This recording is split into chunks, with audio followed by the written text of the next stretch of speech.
O assunto da aula de hoje é o serviço na vida cristã.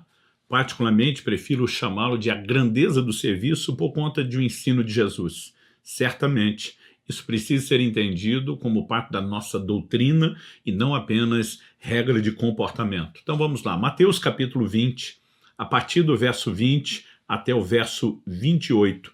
O texto sagrado diz assim: Então se aproximou de Jesus a mulher de Zebedeu com seus filhos e, adorando-o, pediu um favor. Jesus lhe disse: O que você quer? Ela respondeu: Mande que no seu reino esses meus 2 filhos se assentem, um à sua direita e outro à esquerda. Mas Jesus disse: Vocês não sabem o que estão pedindo. Será que podem beber o cálice que eu estou para beber? Eles responderam: Podemos. Então Jesus lhes disse: Vocês beberão o meu cálice. Quanto a sentar à minha direita e à minha esquerda, não me compete concedê-lo, pois é para aqueles a quem está preparado por meu Pai. Quando os outros 10 discípulos ouviram isso, ficaram indignados com os 2 irmãos. Então Jesus, chamando-os para junto de si, disse: Vocês sabem que os governadores dos povos os dominam e que os maiorais exercem autoridade sobre eles. Mas entre vocês não será assim. Pelo contrário, quem quiser tornar-se grande entre vocês, que se coloque a serviço dos outros. E quem quiser ser o primeiro entre vocês, que seja servo de vocês. Tal como o Filho do Homem, que não veio para ser servido, mas para servir e dar a sua vida em resgate por muitos. Olhando para esse texto, nós percebemos que o pedido de Tiago e João, alguns evangelhos mencionam só os 2, né? Particularmente Mateus fala da mãe trazendo os 2, mas Jesus responde no plural: vocês não sabem o que estão pedindo. O pedido de Tiago e João é tanto o ponto de partida como o pano de fundo dessa história. Assim como a reação dos demais discípulos também merece atenção. Mas a resposta de Cristo, ensinando-os, esse certamente é o nosso foco principal. E quando Jesus fala, respondendo a esses 2, que estavam querendo o quê? Não queremos seu lugar, Jesus. É quase como alguém, né, que diz: quem tentou tomar o seu lugar, como, né, Satanás se deu mal. Mas os lugares de honra à sua direita e à esquerda, quando o Senhor se assentar no seu trono. Eles não estavam ainda entendendo a perspectiva de um reino espiritual. Esperavam Cristo como Messias, no sentido de um general de guerra que liderasse um reino natural. E basicamente os 2 estavam dizendo: olha, deixa a gente ser ministro da fazenda e do planejamento.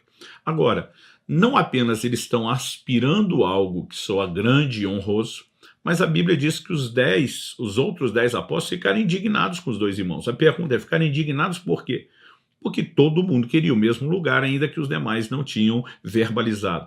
Então é nessa hora que Jesus vem trazer um ensino que visava calibrar não apenas o coração deles e suas motivações e valores, mas também o nosso. Em primeiro lugar, Jesus mostra que a mentalidade do mundo é baseada em levar vantagem, aproveitar-se de outros e ser servido. Mas, em contraponto, Jesus mostra que os valores do reino são diferentes, que a grandeza está no serviço, no ato de servir e não em ser servido.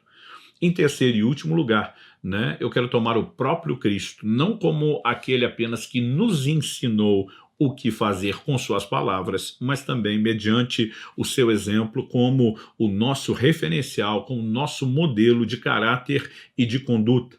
Então, seguindo essa mentalidade apresentada por Jesus na ordem da sua resposta, vamos em primeiro lugar destacar aqui a mentalidade do mundo. O que é que as pessoas do mundo anseiam? Sentir-se superiores aos demais.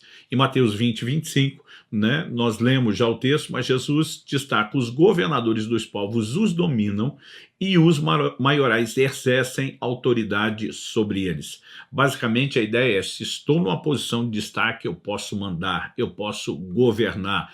Em outras palavras, eu posso estar acima dos demais, né? Essas pessoas também são focadas em buscar os seus próprios interesses, como a maioria dos seres humanos que não, né, sintonizaram ainda o coração com os valores do reino de Deus. Em Filipenses 2:21, o apóstolo Paulo diz: todos os outros buscam os seus próprios interesses.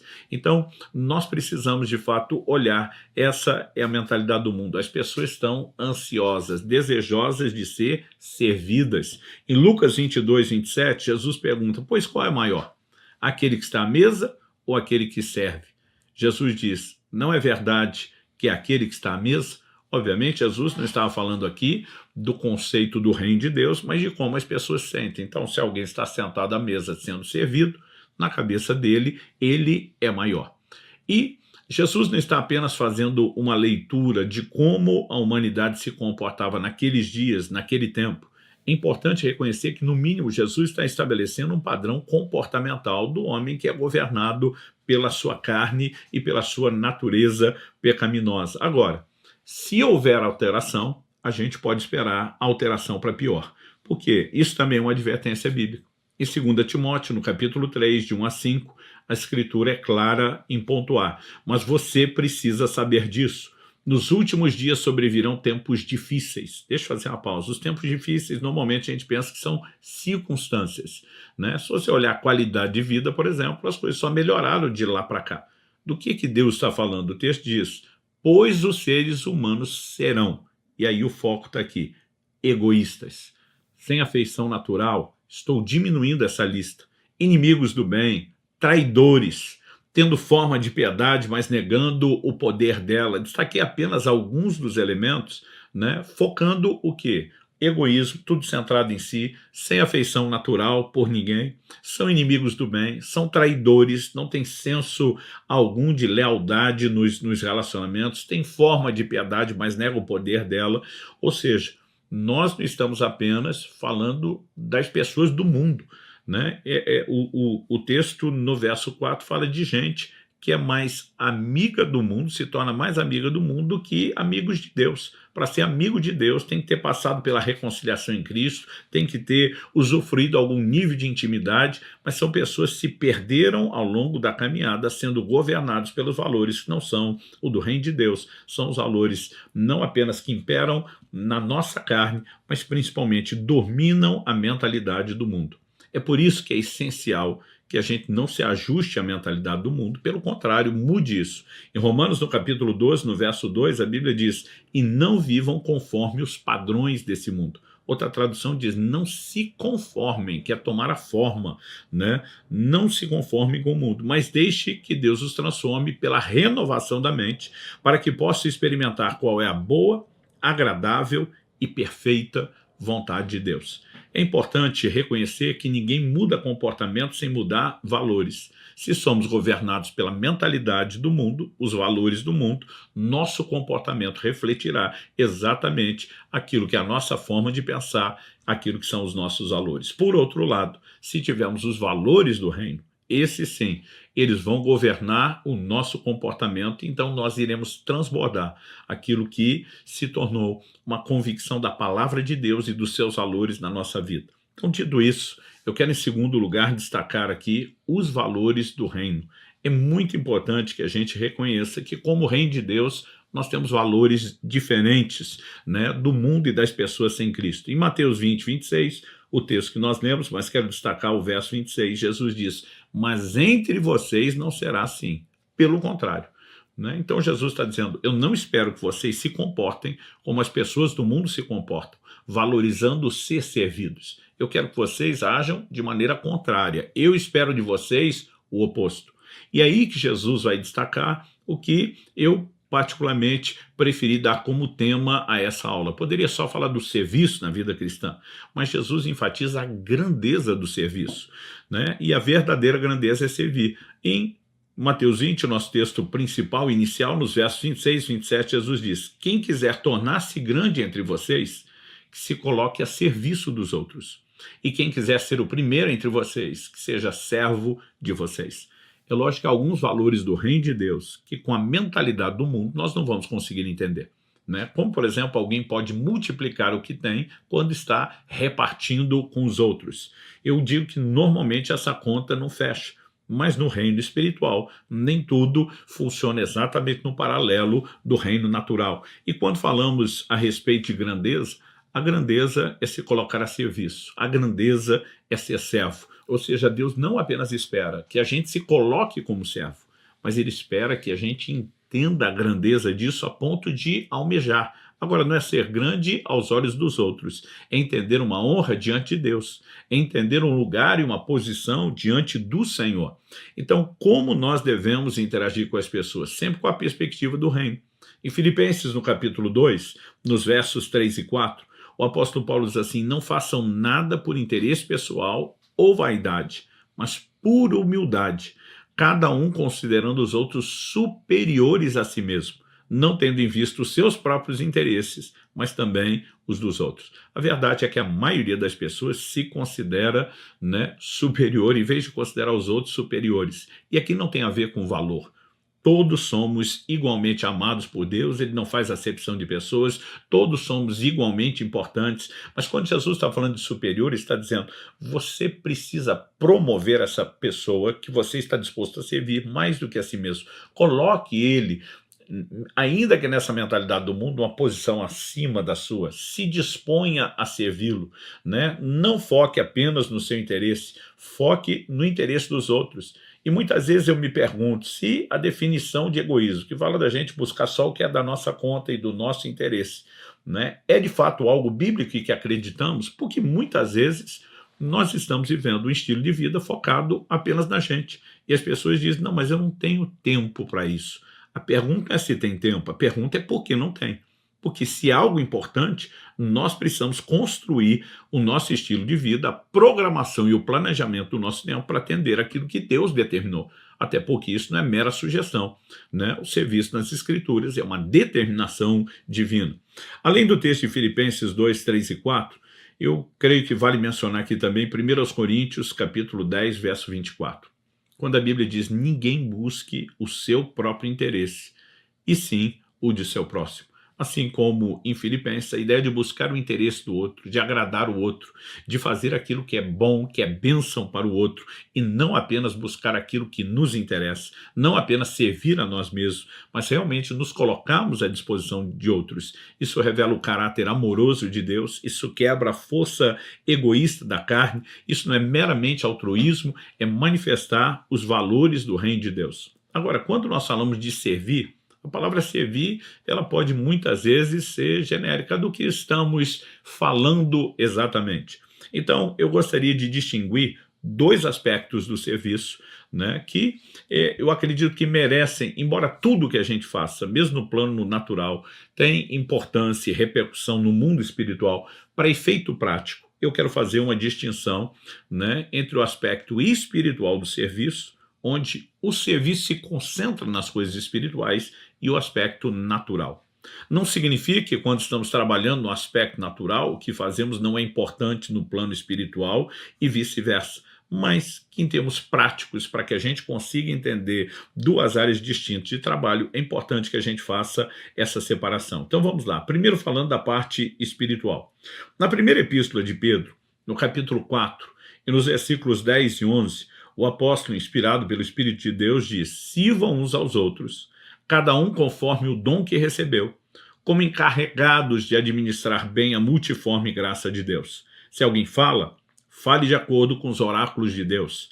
Se alguém serve, faça-o na força que Deus lhe dá, para que em todas as coisas Deus seja glorificado por meio de Jesus Cristo, a quem pertence a glória e o domínio para todo sempre. Amém. Então ele começa falando de servir, mas ele diz cada um conforme o dom que recebeu. Então ele vai falar da pessoa que fala os oráculos de Deus, a palavra de Deus, Ele vai falar de alguém que serve na força que o Senhor dá. Aqui ele está falando de um trabalho que não é a mesma atividade da pregação da palavra, mas de qualquer forma, ao enfatizar conforme o dom que recebeu, então ele não está falando só de boa vontade, só de disposição, só daquilo que eu e você podemos fazer meramente no âmbito natural, mas dependendo do dom de Deus, da manifestação da graça de Deus na nossa vida. Então, existe uma dimensão de serviço que é espiritual. Quando oramos uns pelos outros, quando a palavra de Deus é compartilhada e ensinada, isso não tem que acontecer só no púlpito ou em reuniões, podemos fazer isso, por exemplo, momentos de orientação, aconselhamento, ensino por meio de um discipulado, todos esses são aspectos espirituais. Até mesmo quando estamos falando de uma pessoa que precisa receber oração e está incapacitada de vir e nós a visitamos, todo esse combo foca naquele lado e naquele aspecto espiritual. Agora, nós também encontramos na Bíblia expressões de serviço que elas podem ser tratadas como algo natural. Por exemplo, em Romanos 15, versos 25 e 26, o apóstolo Paulo diz assim, mas agora estou de partida para Jerusalém a serviço dos santos. Então, essa expressão classifica o que ele iria fazer como uma visão de serviço. Porque a Macedônia e a Caia resolveram levantar uma coleta em benefício dos pobres dentre os santos que vivem em Jerusalém. Né? Então, qual era o serviço que ele faria? A coleta foi levantada, a coleta precisava ser transportada, e não apenas transportada, ela precisava ser distribuída. Né? Muitas vezes a gente pensa, puxa, alguém com a importância do ministério como Paulo, na perspectiva espiritual, pregando o evangelho, né, fazendo missões, tinha que se ocupar disso. Não podia ter apenas pessoas que fizessem, né, a versão daquela época do transporte de valores hoje. Não poderia ter simplesmente pessoas que, mesmo que não fossem os mais espirituais, dissessem, não, isso é só para levar o dinheiro e distribuir, nós podemos fazer isso. Mas o apóstolo Paulo olha para essa possibilidade de juntar aquela arrecadação e dizer, pessoalmente quero entregar, como uma manifestação de amor por aqueles necessitados, dizendo, vocês merecem uma pausa no meu tempo, vocês merecem uma pausa no meu trabalho, vocês merecem toda a atenção que eu possa dar a vocês. Ou seja, Paulo considerava tão importante o serviço que também se expressa nessa esfera que a gente classifica como natural, como também naquela que nós classificamos como espiritual. Aliás, mais do que isso, eu quero destacar que no início da igreja, né, é possível perceber, lendo o livro de Atos, um esforço para coordenar os distintos aspectos do serviço espiritual e natural, por meio de equipes diferentes até mesmo. Isso não significa que cada um de nós só faça uma coisa. Eu sou do time que só faz espiritual, sou do time que só faz o natural. Até porque essas pessoas também intercalavam. Mas eles tinham frentes específicas para que eles pudessem cobrir muito bem cada uma delas. E um exemplo disso está em Atos capítulo 6, de 1 a 6. O texto começa dizendo assim, naqueles dias, aumentando o número dos discípulos, houve murmuração dos helenistas contra os hebreus, porque as viúvas deles estavam sendo esquecidas na distribuição diária. A Bíblia não diz que eles achavam que estava, a Bíblia diz que estava mesmo. Então eles começam a murmurar. Quem eram os helenistas, os de cultura grega? Contra quem eles estavam murmurando? Contra os hebreus. Imagina até o teor da conversa. Né? Esses judeus só pensam neles, estão cuidando deles, aqueles de nós que não somos, né, considerados por eles puros nos costumes, no nascimento, na prática, e a falação começa. Agora a Bíblia diz, os 12 convocaram a comunidade dos discípulos e disseram, não é correto que nós abandonemos a palavra de Deus para servir as mesas. Por isso, irmãos, escolha entre vocês 7 homens de boa reputação, cheios do Espírito e de sabedoria, para os encarregarmos desse serviço.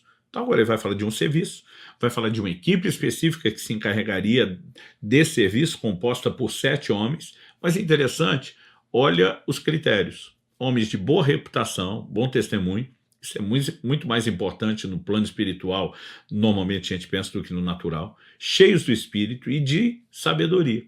Agora, ele diz, quanto a nós, os apóstolos dizem, nós nos consagraremos à oração e ao ministério da palavra. Ou seja, precisamos nos concentrar na oração e na palavra. Não podemos simplesmente abandonar a palavra de Deus para servir as mesas. As mesas não podem parar de ser servidas. A palavra de Deus não pode ser negligenciada. Já que a igreja está crescendo, precisamos aumentar também as equipes de serviço e podemos ter equipes focadas em áreas, né, distintas. Esses mesmos 7 homens, nós vemos que eles eram cheios de Deus, pregavam a palavra, vamos ver os seus ministérios crescendo, transbordando para além do contexto dessa atividade que faziam. No entanto, foram separados para cumprir uma responsabilidade que era de ordem natural. Então o texto diz assim, o parecer agradou a todos.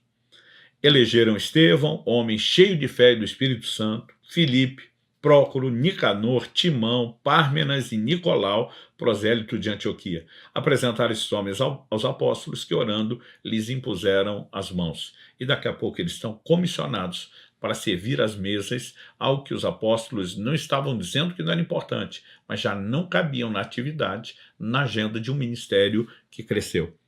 Terceiro e último lugar, falamos a respeito da mentalidade do mundo, falamos a respeito dos valores do reino de Deus que deveriam mudar a nossa mentalidade, mas é importante olhar para Cristo e ver que ele não apenas falou aquilo que esperava de nós, mas Cristo é o modelo. Ele se posicionou no próprio ensino de Mateus 20, que lemos desde o início, né? Nos versos 26 a 28, ele diz, entre vocês não será assim. Pelo contrário, quem quiser ser grande, coloque-se a serviço dos outros, e quem quiser ser o primeiro entre vocês, seja servo de vocês. Ele diz, tal como filho do homem, que não veio para ser servido, mas para servir e dar a sua vida em resgate por muitos. Então Jesus está dizendo, o padrão sou eu.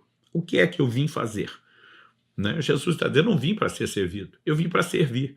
Né? Jesus está dizendo, eu não vim atrás de grandeza na mentalidade do mundo. Grandeza é o que eu tinha antes de me diminuir, deixando de lado atributos da divindade para me tornar um de vocês. Jesus está dizendo, eu me rebaixei para poder ainda me colocar na posição de servo e de outros que estavam bem abaixo de mim. Então Jesus está dizendo, o modelo sou eu, o padrão, a referência, aquilo que eu espero de vocês. Até porque a Bíblia diz, em 1 de João, no capítulo 2, no verso 6, que quem diz estar nele, em Cristo, deve andar como ele andou.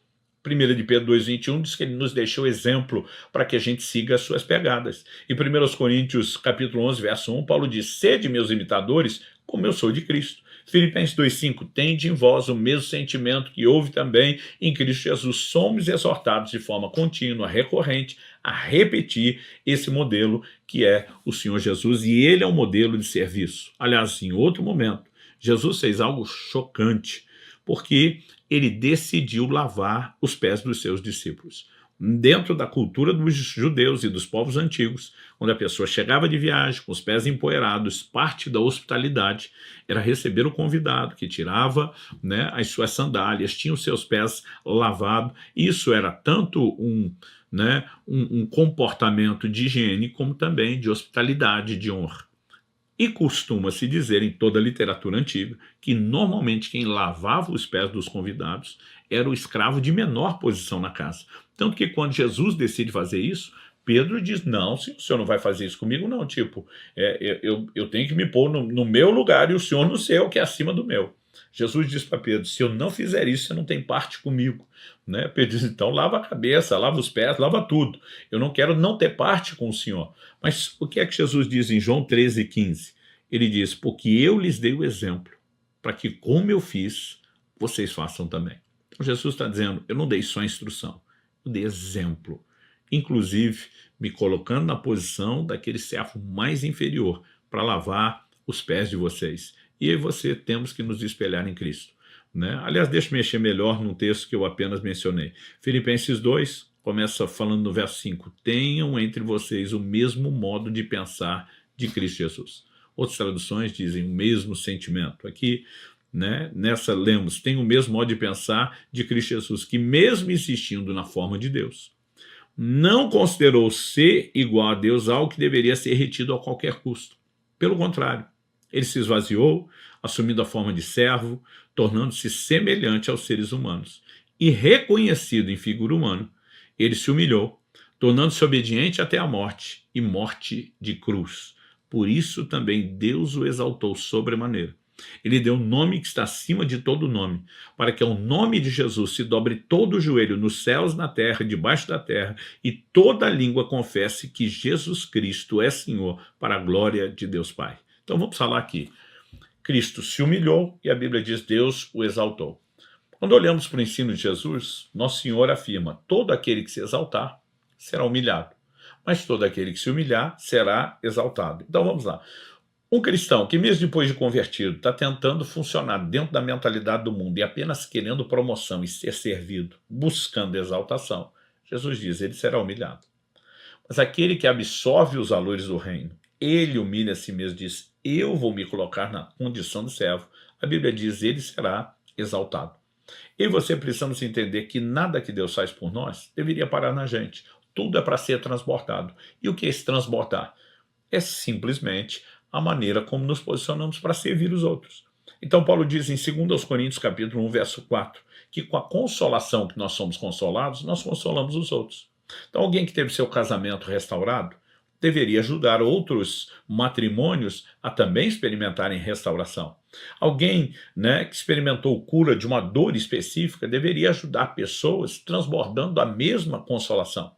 Nós precisamos entender que não se trata apenas de contar o que Deus fez, mas servir pessoas que necessitam experimentar aquilo que nós já experimentamos. Aliás, no reino de Deus, essa ideia precisa ser vista, porque às vezes a gente pensa, não, sou servo de Deus, eu faço o que Deus mandou.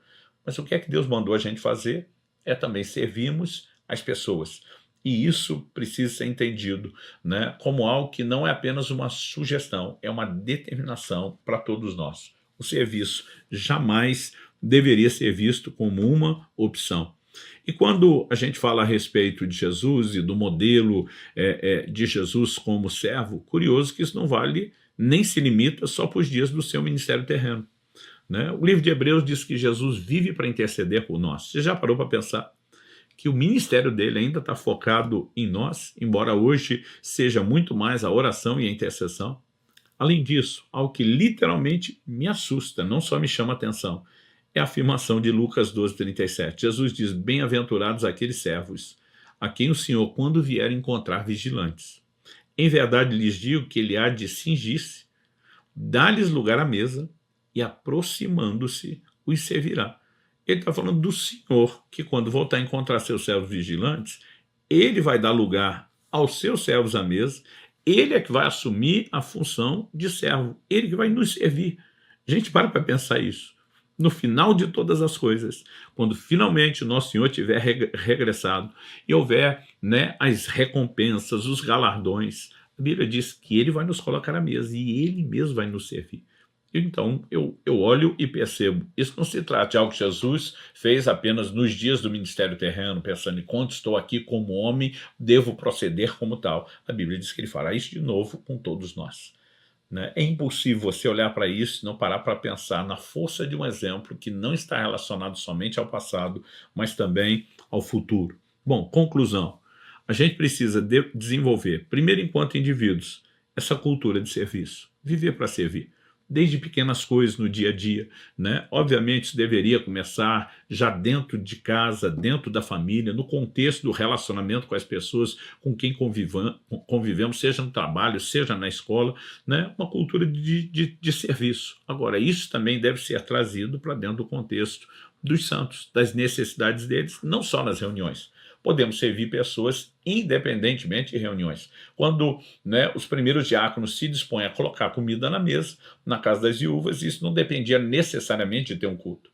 Mas, evidentemente, quando falamos nas estruturas de reuniões para congregar os irmãos, sempre há necessidade, né? E eu acredito que a gente não pode olhar para isso de forma diferente. Sempre há necessidade de termos equipes, muita gente trabalhando para que todo mundo seja bem recebido, para que todo mundo seja bem servido. Então também precisamos desenvolver, enquanto corpo, essa mentalidade de serviço, a mobilização de serviço, o encorajamento. E também sempre recordar e lembrar os outros que um dia haverá retribuição a todos aqueles que estão engajados no serviço. Em Hebreus, no capítulo 6, no verso 10, a Bíblia diz: porque Deus não é injusto para se esquecer do trabalho que vocês fizeram e do amor que mostraram para com seu nome, pois vocês serviram, passado, e ainda estão servindo, presente, continuidade, aos santos.